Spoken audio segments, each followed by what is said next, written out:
From Cheektowaga to Clarence, covering all of Western New York, this is News 4, your local news leader.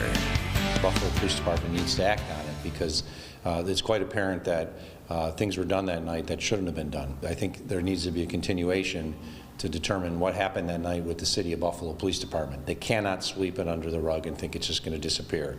It's not going to disappear. Already we've seen people call on the Attorney General to do an independent investigation. And I just think that that needs to move forward because people have questions as to why the Buffalo Police Department acted like they did that night. Erie County Executive Mark Poloncarz speaking out about the Buffalo Police Department's handling of the incident involving the sheriff's top narcotics chief, DJ Granville. In April of 24, Granville crashed a county-owned truck while on duty, damaging 7 vehicles on Buffalo's west side. Poloncarz's comments come after other elected officials have called for an independent investigation by the state AG.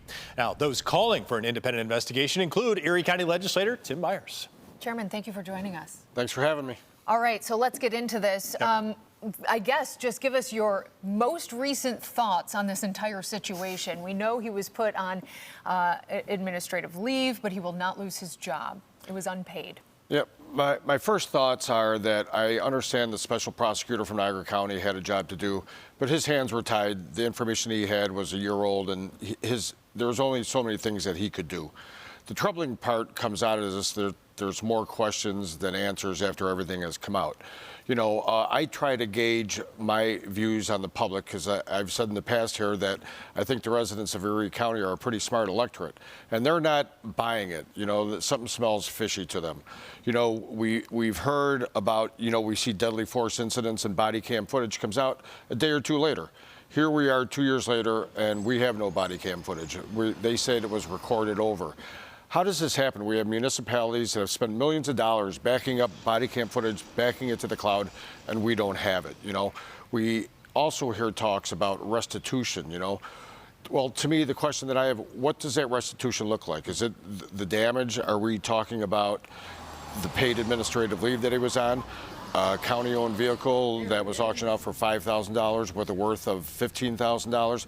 What about the cost of the special prosecutor and all the other things that the county resources have put in there investigating this crime? These are the things that I'm concerned about. Now, a lot of the frustration around this case is kind of revolving around Buffalo police officers' choice not to, or to enact their Fifth Amendment right to not self-incriminate.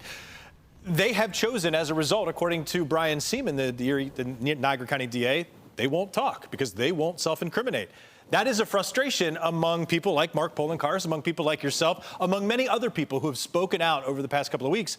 But what are they supposed to do? It's their constitutional right. How do you respond to that? Well, I think this is where the distrust comes, you know, from the public. You know, they don't have trust in police now and in government. These are the people who they should have faith in, who are protecting them and saving their livelihoods, this and that. And when you have things like this, when they get stonewalled, it's just a terrible look. Like I said, 99% of the people in Erie County say, this ain't right, this ain't looking good, and they want answers. So where do we go from here? Yeah. Beyond you wanting the state AG to get involved, are there laws that get put in place? Do you have a bigger oversight as the Erie County Legislature of these departments? Well, we do, but we're on the legislative side of it. So we hold, you know, we do the budgets, we do the contracts, things of that nature. You know, the personnel in that department falls under the sheriff himself. But I think the councilman from the Niagara District in Buffalo and the controller, they're on the right track. We need a fresh set of eyes, the AG's office, to come in, take a look at this. I'm not an investigator. You know, we do government, right? You know, I wouldn't know where to start with an investigation like that. So, but somebody has to take a look at it, and this should be a learning lesson for everybody. You know, how does this go for so long and come out now? You know what I mean? A year later. It sounds like, although maybe some from the sheriff's office want this to now be done and go away, you're saying quite the opposite. This isn't going anywhere, and nor should it. Yeah, I mean, how does that happen that, you know, somebody goes to court, you get a fine and some community service and it's all over with? You know, I tend to believe that if it was me or anybody else, that it wouldn't have ended like this. All right, Chairman, thank you so much for coming in. We appreciate it. Thanks for having me. Thanks, Tim.